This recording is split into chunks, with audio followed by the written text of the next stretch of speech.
Do it. Ready? It's time. Damn. Let's Those rumble. are evil eyes. I wouldn't want to be his son on the opposite end of the evil dad eye. Oh, he's harmless. All right, guys, it's that time of the week again. And as you can tell, we're already off and running on some monkey business. It's Chris talking to you from the studios of WFC3. With me, as always, my surly human sidekick, Tanya Metris. No, that would be Billy. Nah, Billy's the eternal overlord of all things media. Thank you. I figure I'm going to try and give you a promotion every time we get together for a session. Because he doesn't want to be fired.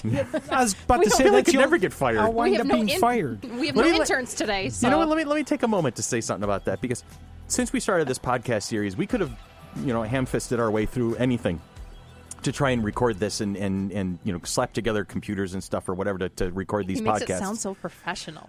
Billy is the reason that we have been so successful in getting these recordings underway. He has been gracious. He has hosted every single session we've ever put together. I'm sorry. And, we have to acknowledge the simple fact that he uses the studio, which is off of a broom closet, off of the copy room, off of the secondary secretaries. So we're like tucked in this like little 10 by 10, cubicle kind of a thing. But... No. Yeah? Yeah. Oh, wow. It's we get an a 10 upgrade. by 10 cubicle? It's an upgrade. No, but, Billy, we had to take a moment to say thank you for everything you've done to help us out with this. You guys have been... Thank you for taking me into your nerd family. Oh, God. This family, it only gets better when it's bigger. Seriously. We have more fun when we're all in a larger group. Thank you. All right. So with that being said, Billy DeTore on the board, Tanya Metris on the other side of the table from me for a change of pace, Brian Burke sitting right next to me, Jason Hilton to the left, and Jokers to the right. And here I am, stuck in the middle with Colin Delaney at the far end of the table. I haven't left. I drank the Wild Irish Rose. I slept under the desk. There he goes. I'm back. He's made himself feel at home. Yeah. So here we are, and it's yet again, we're going to talk a little bit more about the convention itself, but kind of loosely tied to a larger community that is in the Rochester area. And that's why I'm glad that Jason and Colin are here. So you guys are going to tell us a little bit more about it. With the advent of Jerry the King Lawler coming in and being a part of FC 317 this year, it really puts a spotlight on the professional wrestling the whole genre, the whole entertainment community, as it were. And I did not realize how vibrant the local branch of this community is. And so Colin and Jason, you guys are going to put some light on that for me. Colin is a former WWE superstar. Yes, sir. And when was that? When did that occur? It was 2008. Okay. I was in WWE back in 2008. I was just a young lad. I was 21 years old. So I'm like a child actor now. I'm all grown up. Where are they now? Yeah. Oh, yeah, no. I'm sure you can find a Where Are They Now for Colin Delaney from TV. Okay. But, yeah. Basically, I'm like a child actor. I did it so long. Are you from the Rochester area originally? Born and raised in Rochester. My first WWE event actually happened by accident, and it was down at the Blue Cross Arena. Nice. They just needed somebody to come in and get beat up real quick. Okay. A good friend of mine who's on TV now named Luke Harper gave me a call. Right, I know the name. Yep. Said they needed somebody to get beat up real quick. I said, great. I came down to the arena weighing about 145 pounds soaking wet. They put me on TV. I got beat up by a guy named Shelton Benjamin here in Rochester, New York. And, I had a little segment before where they, had me talk about how I'm from Rochester and whatnot. And the hometown crowd. Yeah. Got beat up at the Blue Cross, which at the time I just thought was the coolest thing ever. I didn't need it to be anything more than that. I got to wrestle in front of my hometown crowd at the Blue Cross Arena. But one of whom was sitting right here. All right. I thought that was awesome. Hey. Now, Colin, were you big into wrestling before that? Were you doing amateur level or anything? How does that work? Well, being a professional wrestler was that thing that I feel like everyone, when they're a kid, kind of goes through a phase where, like, I want to be a wrestler when I grow up. I'm 51. I still have I have an 8-year-old that really wants to be a wrestler. We should talk. You have an 8-year-old that likes to throw himself around the house. I don't know if that's a wrestler or not. That's more of a stuntman. I think kids grow out of it at some point. But I don't think this one. You did not? I didn't. Nor did Jason here. No, I hit 16 years old, and I found a wrestling school, and I started training. So, yeah. And that wrestling school that's in the area? Yes. Okay. What's the name? It's called the Kayfabe Dojo, but it's the Upstate Pro Wrestling's. It's their training facility. Okay. It's been down on Box Art Street for... Oh, I know, right by Turning Point Park. Yeah, over a decade it's been down there. So very cool. Yeah, I'm on their website right now. Nice. Yeah. And if people are interested in getting some information, what's that website? UpstateProWrestling.wixsite.com. All right. I got no problem throwing plugs around. Just Google Upstate Pro Wrestling. There you go. I just it'll Googled take you Colin right there. Delaney. Yeah, I was going to say, Google my name. You should be able to find everything. Or I Googled Wrestling Rochester, New York, and that was the one that There came you up. go. I'm So that actually works. pretty bad at social media. I was going to say, you should be able to find all the details on my... No, probably not. You could try. You could try. And then you had your time in the World Wrestling Entertainment at WWE. Yep. And then after that occurs, how do you continue on in the business? How does that happen? Where's the story of Colin Delaney go from there? I mean, actually, after I got released, I did a lot of conventions because just like the Comic-Con here, there's a lot of WrestleCons and a lot of different wrestling signings. Did things like that and just kept plugging away in the independent wrestling scene, wrestling all over the United States, basically, which is what I still do now. All right. Yeah. Keeps you. Then is that your kind of like your 9 to 5 job? As it were? It's my gig. It's been your my gig? gig for a while now. That's cool. So, yeah. See, and I teach people how to wrestle at the wrestling school here. So I see that your little tag says extremely cute Colin Delaney yeah, on the website. I'm the extremely cute wrestler. Because Okay. When I was in Is it WWE, up over there? I could see it. Yo, I see it across. When I was on WWE, I was on a program called ECW. Okay. So I decided that I would be the extremely cute wrestler. At this point, I mean, when I was 21, extremely cute kind of worked for me. At this point, I'm 30, and I don't know if extremely cute necessarily is the proper term. There's some but- other extremes, but cute. Yeah, but until I come up with a better one, there it lies. Now, you're going to be joining us at FC317. Yes. You're going to have Jerry the King at ringside or walking around sketching and signing autographs and doing talks and Yeah, You're stuff. not going to have him pile drive you, are you? No, I hope not. No, I'm not. I do not want to wind up like Andy Kaufman. There you go. We were talking about that last week. Now, Jason, you've been involved in this in the local wrestling scene for how long now? It's been about 3 years. About 3 years. And how did you find your way into it? Well, I had the crazy idea to be a wrestler, and Okay, so it just kind of snowballed from there. well, yeah, it took me a year to find the school. Actually, I didn't have the same the resources. I don't think were as readily available. Maybe they were, but it was difficult for me to find a school. I knew that that was where you started. Right. And so I eventually found a school, and I have my own personal story. Colin has a great story too, and how he, so it's a there's some definitely you have to give up some things in life. I at that point I'm not even going to tell you my age, but didn't have a driver's license, and I was riding a 50cc moped from Macedon to Box Art Street. It would take me an hour each way. Oh, my God. And I'd go 2-3 nights a week and get beat up and, and scoot back home in the middle of the night to do it.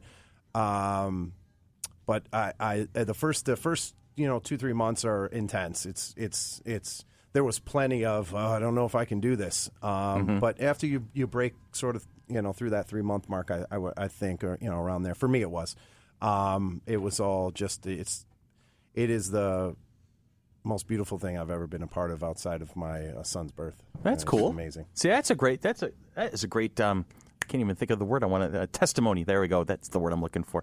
Now, and that's part of your story, Colin. What would be part of yours? Because Jason had said you got a great story. So let's hear a little bit more about it. Well, kind of like I was saying, I mean, it was all I ever wanted to do. So when I turned 16, I found a wrestling school, and I mean, he didn't have a driver's license. I was barely old enough to get a driver's license, so I was would find rides there. I would make my way there. I'd return cans and bottles to pay for my ability to train. Yeah. It was all I ever wanted to do. It's a matter of perseverance. Yeah. I think that's really what I'm getting from both stories right here is that it's a matter of perseverance. If you find something you really, really want to be a part of, Yes. you make those things happen to be a part of it. And that school here that's still here is the same one that I trained at. I was in the first class Oh, really? of the current school. Okay, that's so cool. I have seen every face that has walked in or out of that door. And some people last for a week, some people last for a day, some people last for a year, some people last forever. Yeah. But it's about wrestling's about you get back what you put in. Well, let me ask you this, Colin.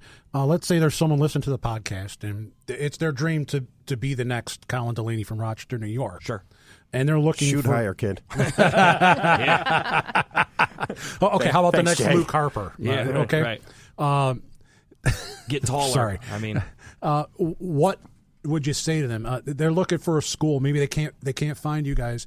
What sort of advice would you give them when they're picking a school? Because you know there's lots of places out there that are just going to take your money. You're not going to get anything for it. So what sort of advice would you give people when they're just starting out, finding that school and making sure that it's a good fit for them? Well, yeah, I mean, find one that's where you know the person training or know their credentials a little bit, because in the last couple of years there's been a little bit of you've seen wrestling before, you can teach people how to wrestle, which is not true. You need to find somewhere reputable, somewhere that you've heard of, someone that you've heard of, someone that you know.